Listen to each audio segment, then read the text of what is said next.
Hello, everyone, and welcome back to Mark Anthony's Music Picks. Today is episode 147, and it is now currently one day before the 4th of July holiday, so I hope you're all enjoying your weekend that's somewhat carrying right into the middle of the week. So basically, it's kind of like we have the whole week off, right? So I wanted to bring you some Tribal House classics today for all of my fans of the traditional Tribal House genre from the early 2000s. And I think I mentioned this before in the other two parts of this series. I feel like Tribal House, it's tough for it to have classics because it was such a niche genre and such in such a specific window of time. So it's almost like the line between a Tribal House sleeper hit and a Tribal House classic is a very thin line. They're almost interchangeable. It depends on which clubs you were going to in the early 2000s and which friends you happen to have that may have exposed you to certain tracks or not. There's a lot of hidden gems in the genre, and I want to bring some of those to you today. So I'll get right into the music here, and we're going to start out with a track from looks like 2002, and this is by I think a somewhat obscure artist, but I remember hearing it in different sets and different compilations. This is Ted Patterson appearing on the Fluential label. Any Tribal House, Progressive House, Dark Tough House fans of the early 2000s will just recognize this logo here. And I wanted to give this track a shout out. There's two songs on this vinyl. There's the original mix and then a Chus and Ceballos mix on the B-side. I think they're somewhat interchangeable, and I'm not really convinced that the Chus and Ceballos version really outdid the original, so I'm going to feature the original here. I don't know a lot about Ted Patterson. He has maybe 6 or 8 releases that were spanning the decade from 2000 to 2010. And this is the only track that I know of his. But if anybody else has any Ted Patterson picks or recommendations, feel free to drop them down below. The reason I decided to pick Magnafique here is because I feel like the lead synth is really what makes this track something special. And that synth appears in both the original and Chus and Ceballos mix on the B-side.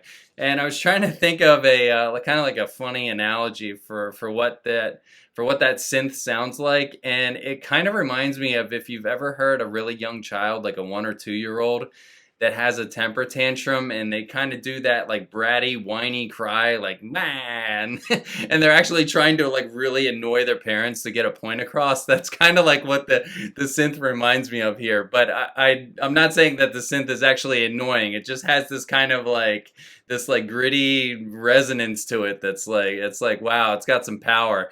And I can imagine that synth, you know, the environment that a lot of these clubs or these tracks were being played in were like big room clubs with lots of reverb and lots of open space. So I can imagine that synth just kind of like reverberating off the walls. It's not just all high end. It's got a little bit of low end fatness on it, and I think that's what makes this track a standout. This is Ted Patterson's Magnafique.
And still in 2002, man, this guy's a classic. I've talked about him at least 3 or 4 times on this channel in my Progressive House and Tribal House episodes. Now I'm featuring Moshik again, and one of his earliest singles that he ever put out under his solo name as Moshik. And it's on the somewhat infamous Pitch Black label, which has a lot of Progressive House classics on it. If you sift through his catalog, you might see other producers like Lemonade, Peace Division come to mind releasing on here. I think that JF Sebastian Burden is remixed on here. So there's a lot of noteworthy releases in the Pitch Black catalog, and I think Indian Moon might be the more popular track if you looked at view counts maybe on the YouTube videos as a gauge of popularity. But I'm actually not featuring Indian Moon here, although I think it's a great track. I'm actually featuring the track on the B-side, Not in Front of You. Oh man, this is, I mean, one of the things that I've always noticed about Moshik is how he unashamedly just drops like crazy low end into his tracks, and you just get this overwhelming warmth. And I'm pretty confident when I say this, there is not another producer in modern times that sounds like Moshik did back in the day. I mean, it was just this like grimy, dirty, dusty sound that nobody else was doing. I mean, you listen to other tribal and dark progressive, and it's if you would look at its frequency range, it would just be way up higher. I mean, the band for your typical track might be here, and Moshik's like staggered down. Like he's just, it's just like the highs are kind of sort of missing, and the low is like doubled up. So you can just imagine tracks like Not in Front of You opening up on a big system. I mean, you'd have the hair on your head just completely vibrating. And the sample that I grabbed for you here in Not in Front of You actually comes from the last crescendo, the last build and drop of the track. It's somewhere around the 8 or 9 minute mark before the track winds down. And you could just hear like the minimal sparse percussion, like metallic clanging and such, that really gritty industrial tribal warehouse vibe, if you want to call it that, paired with like the unrelenting bass frequencies that would just blow the room up.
Prior to this episode, there's a producer named Julian Poker that I'd heard his name, and I've seen his name featured on, just as I've been sifting around Discogs over the years, but I never really looked into him. I never noticed any of his records.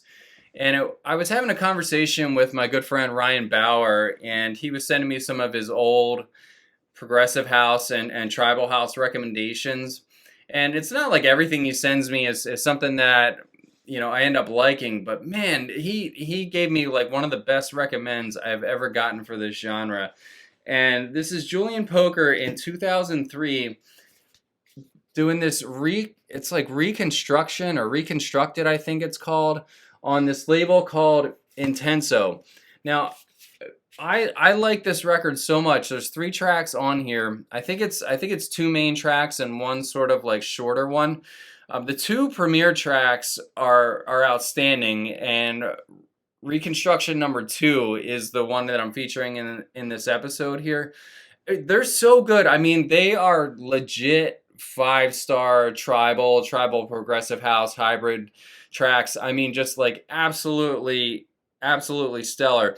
And I was so enthralled by this release that I went and searched the rest of the Intenso catalog, because it has big names like, I think, Deformations in there, and a couple of other tribal producers that I've made acquisitions from in the past. And I couldn't, to my disappointment, I couldn't find any other tracks that I liked. I mean, there wasn't a single other record on this label that I wanted to buy, even for like $3 or $4. I'm just like, man, these just aren't doing it for me. But somehow Julian Poker just had this moment of genius where he just came and dropped just absolute bombs on this Intenso label, and I feel like it got overlooked. So that's what I was saying earlier about the tribal classic, tribal sleeper. It depends on which friends you were hanging out with and who hooked you up with their tribal picks. But listen to the lead synth in this. Listen to how good that synth is. I mean, it sounds like James Holden's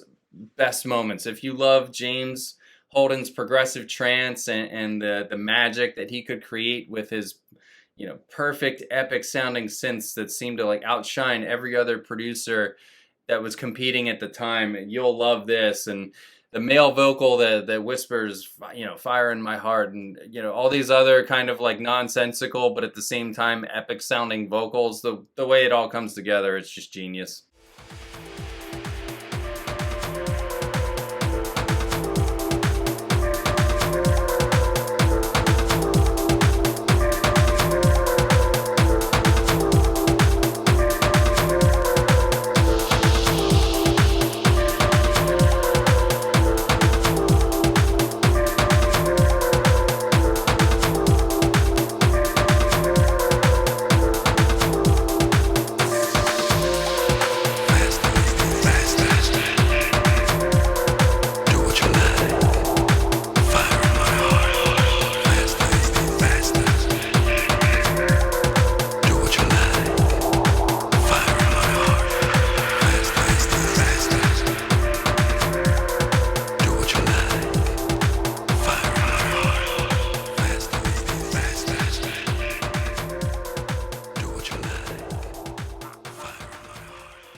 And here's a Secret Squirrel record that I acquired. Man, I probably picked this up coming on 2 decades ago now.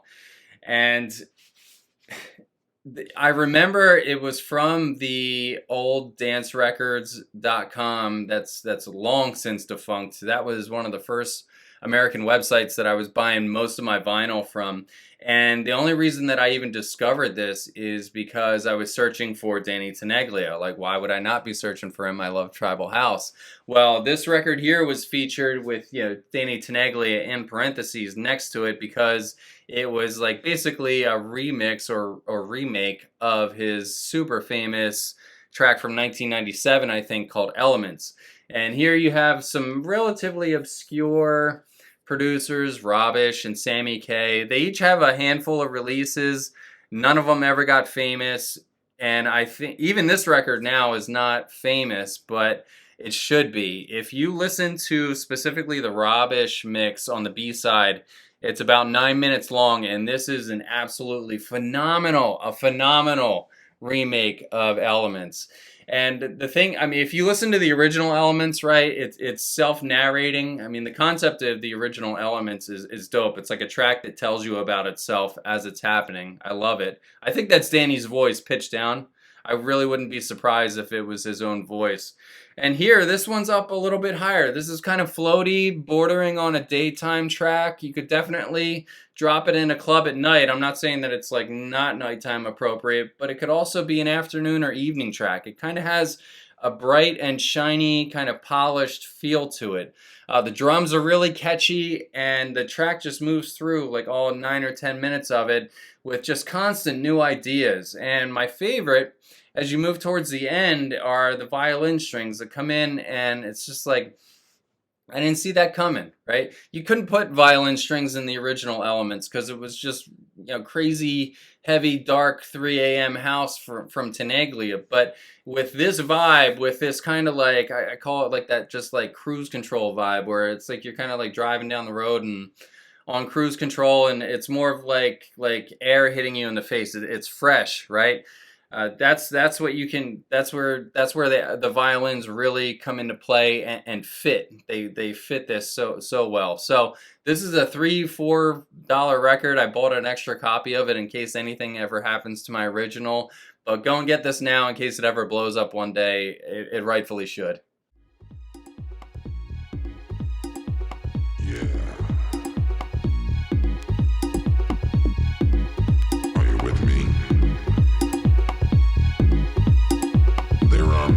Elements of a track.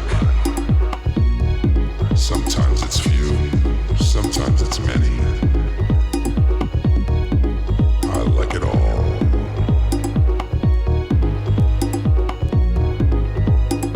Many of the people on the dance floor also like their elements.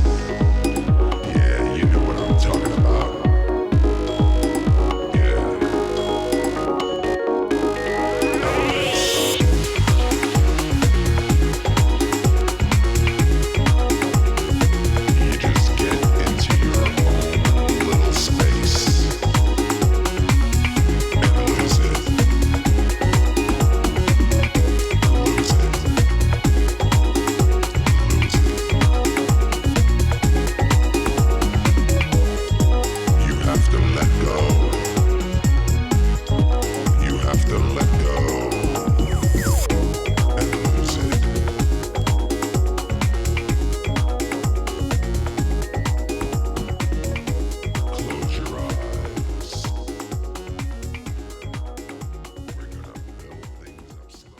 And finally, closing out this Tribal Classics episode, why not drop something in from Chus and Ceballos' epic label, Stereo? I have so many Stereo records. They're all like $3, $4, $5 now if you just wait for bargains to come up. And that makes them fun for me to buy. I can take some chances and maybe make some blind buys and see how they work out.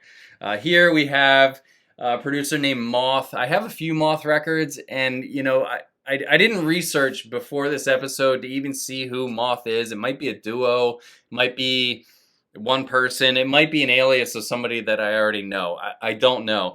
But they did this track called Foxy, and I remember grabbing onto this when it first came out in 2005. Really, really catchy vocal, and it's kind of a nonsensical vocal. The guy's saying that he's Foxy, and I guess somebody else is Foxy too. And you'll hear it in the sample here. I don't really know what the significance of it is, but I think it sounds cool. I mean, a lot of vocals are kind of nonsensical and meaningless, but it sounds dope. I like the drums in the track, and for some reason, it just makes me feel nostalgic, so I hope you enjoy it.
So that was the Moth Foxy remixes part 2, and I forgot to mention that was actually the Gothic DC remix, And I didn't know until right up until I was preparing for this episode that Gothic DC is Julian Poker. That's a Julian Poker alias, and Julian Poker was obviously the person that made that super stellar Intenso recordings record that I mentioned earlier in this episode.